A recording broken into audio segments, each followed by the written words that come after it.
welcome to Southside Uniting Time for Kids. Great to see you. How's your week going? Hope you're having a wonderful time. Hey, we meet on land that God created. The Yagan and the Turrbal people have cared for this land, so we pay our respects to elders past, present and emerging. Let's do our prayer. Let's see if we can do it really quietly. Let's see if I can get the right actions this week. Ready? From the top of my head to the tips of my toes. From the lobes of my ears to the end of my nose. From my back to my front to my wiggly fingers. God loves me! Yay! Let's sing about the Spirit is moving. The Spirit is moving.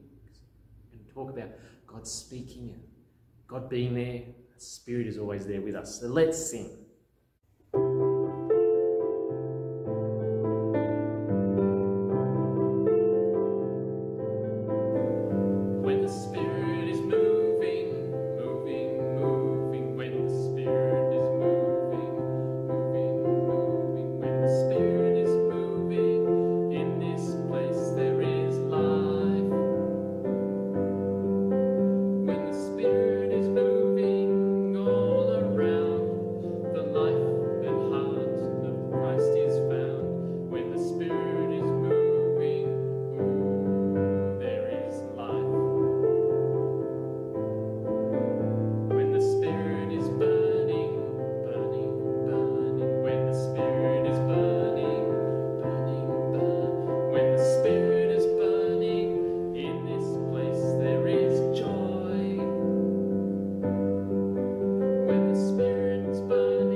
That was great singing, well done. Well, let's see if Grover's around.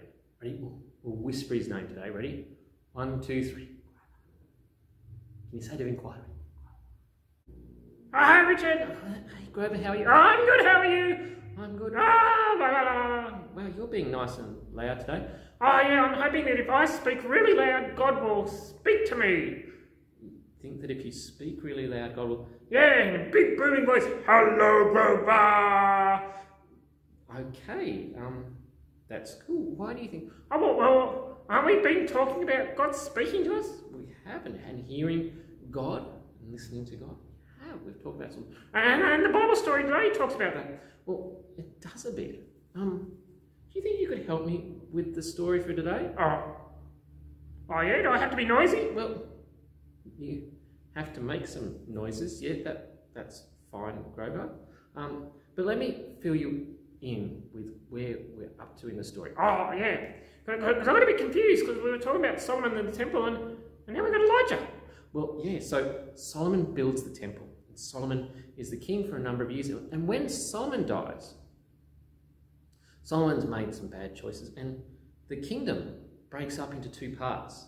There's the southern kingdom of Judah, where the descendants of David continue to rule, and there's the northern kingdom of Israel. And lots of the northern kingdom of Israel's kings are bad. They do their own thing. They don't worship God. Oh, that's not good. That's not good at all, is it, Grover? And one of those kings is a king called Ahab. Ahab? Yes, that's right. And he marries a lady called Jezebel, and she leads him to follow Baal and other gods. And so God says to a man called Elijah, who is a prophet. A prophet? So he makes lots of money. No, not that sort of prophet. A prophet is someone who shares God's message. Oh, okay. Well, that's good.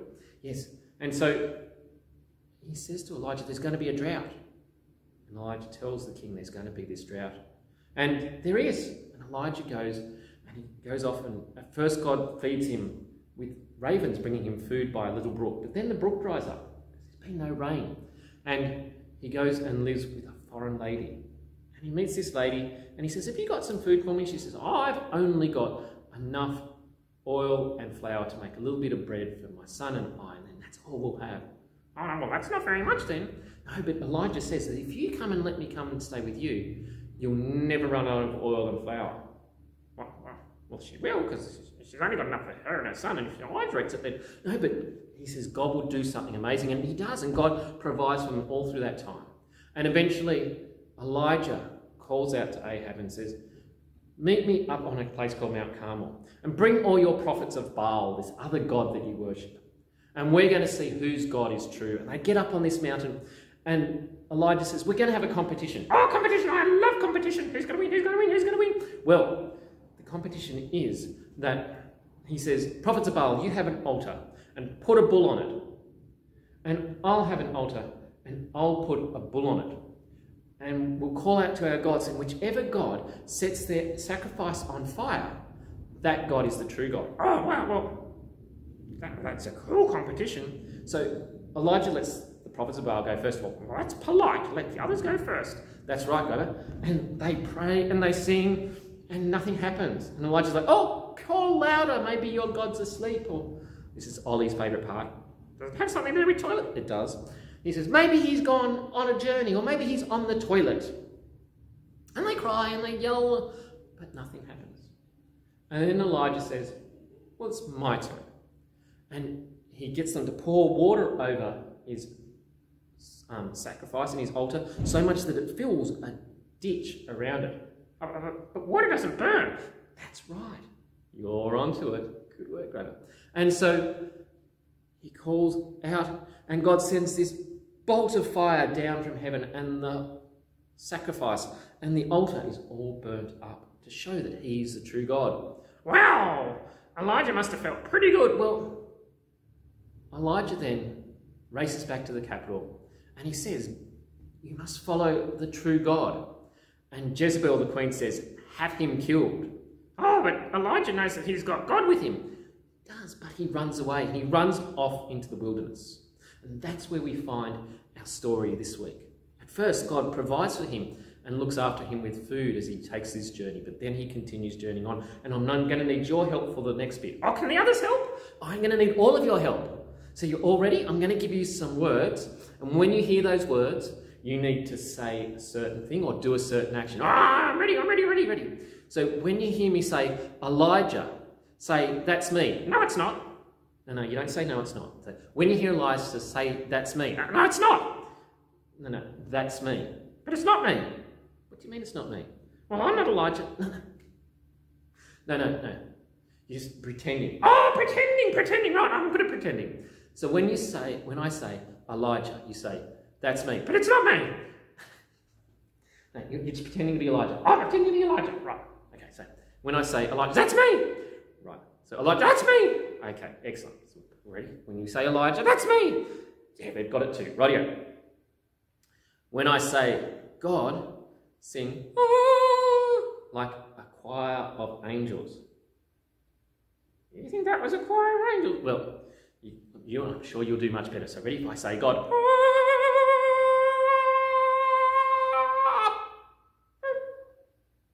Excellent. So, God. Wonderful. Okay, we've got it. When I say scared, you've got to scream. Very good. So when I say scared, that's right. So scared. Excellent. If I say run, you've got to run on the spot. That's it. So run. Maybe I should make him do this all day. Run, Grover. Can I stop? Run. Oh, come on. Okay, you can stop. Okay. If I say wind, you've got to make the sound of the wind. Cool. So wind. Excellent. Then if I say earthquake, you've got to shake like an earthquake. So earthquake. Excellent.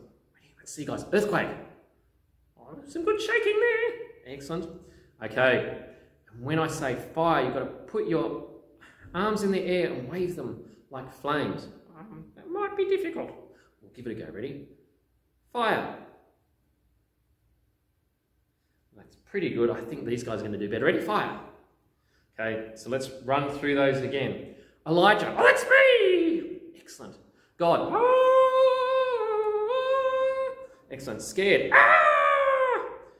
Run. Wind. Earthquake. And fire. Excellent. Okay. Are you ready for the rest of our story? Let's go.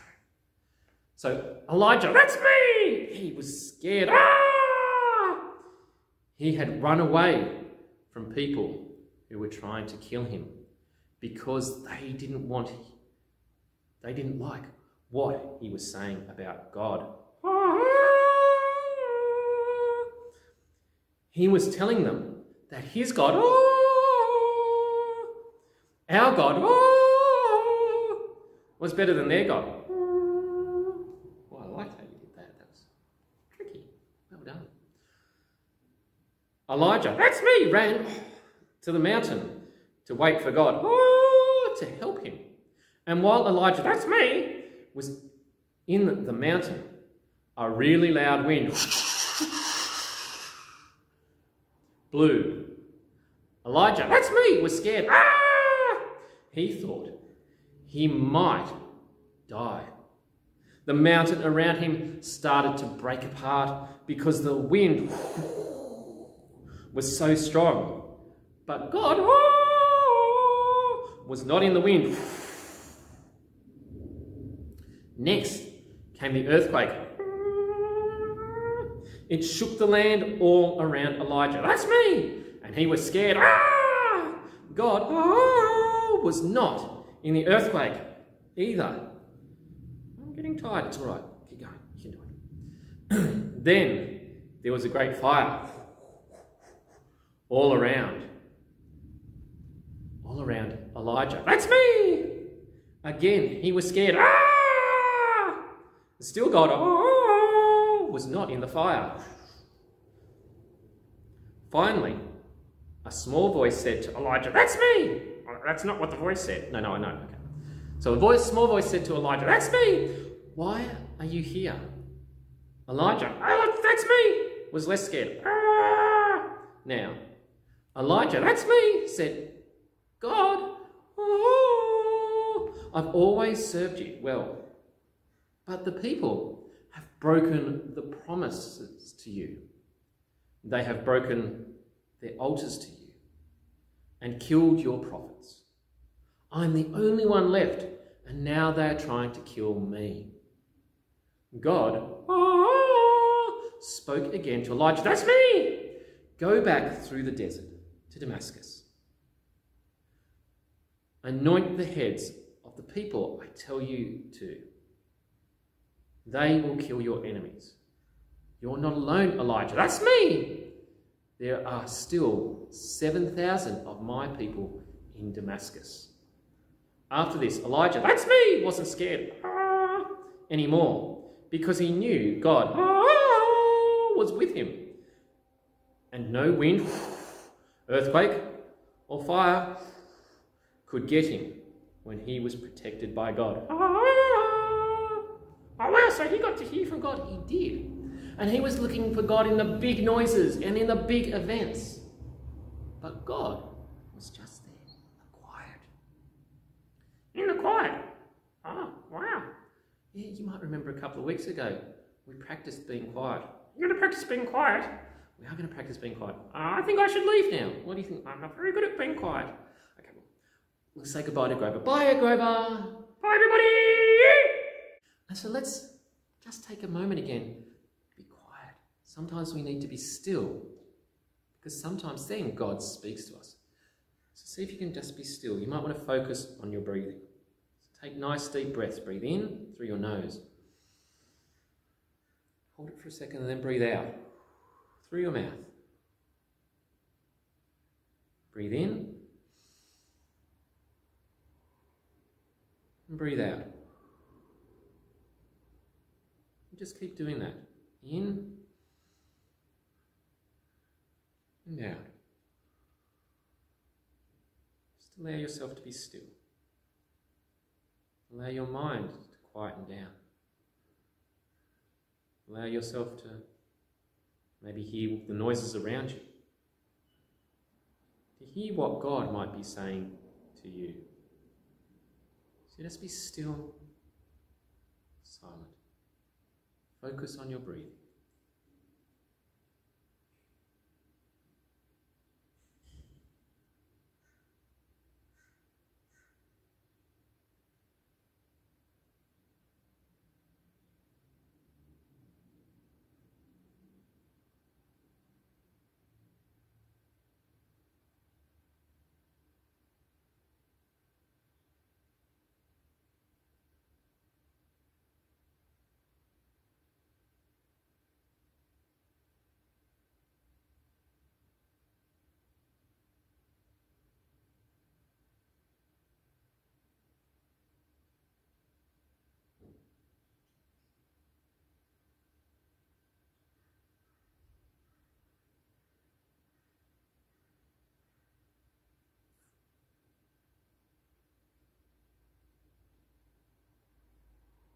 Sometimes when we do that, we might sense God saying something to us. Maybe you sense something. I sense God saying, I'm with you. It's a wonderful thing to be reminded of. We're going to sing. God speaks, we listen. We need to keep reminding ourselves to listen to God, to take times each day just to be quiet, to take times each day to read the Bible, to learn more about who God is and what he says to us. So let's sing.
So thanks for joining us again.